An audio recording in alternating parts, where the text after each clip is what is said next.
Hey hello viewers welcome to my another mini blog with Snappy Sunny. So आज सच बहुत ही खरा होता देन क्लास बाहर खरा जो एत हो लगुच जमीक निआ छांच उपर पकई रखी देन मुझे हलिली झुलिली हली हली बाहर क्लास कर तो बहुत कष्ट खाली मत नुहे मो सांग मान देन पहुँचिकी प्रैक्टिस से स्टार्ट होता देन प्रैक्टिस स्टार्ट करुँची उल्टा सीधा धरिकी पेसेंट को मारी पकई पछे किंतु मु प्रैक्टिस करी तापर ये मो सामने देखुन दी जन गपर गपर गपर गपर जमी दी संगात तो केते वर्ष पर मिली से भाया गपर गपर डाकुं देन मुझे प्रैक्टिस करी सार आसिले सी शिखा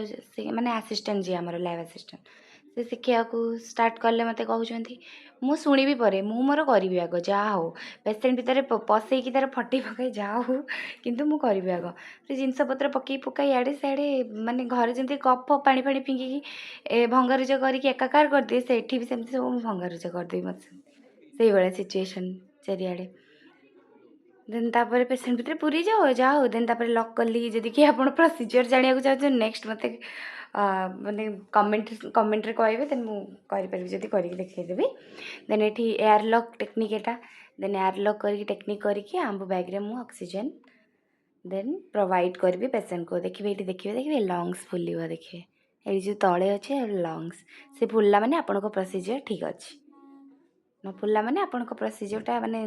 येटा ऑइस फैगस पड़े ये गोटे रोबोटिक पिलाटे या ना लूना तो या को माने स्टडी पाई पर्पस रे यूज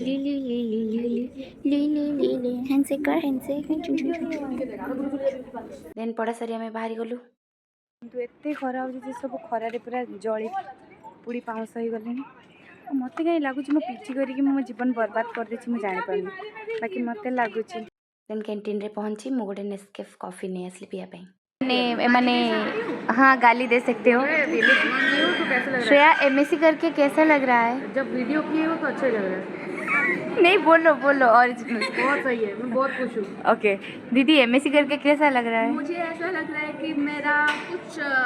जीवन में पाप किया था उसका फल भोगने के लिए आई हूँ। ओके शुकू एमएससी करके तो 7 जन्मों तक पाप की हूँ, इसका फल मैं अभी तक भुगत रही हूँ और रहूंगी। देखो इन लोगों का रिएक्शन हंस हंस के। और पल्लवी कैसा लग रहा है? मैं जिंदगी में कुछ नहीं करूँगी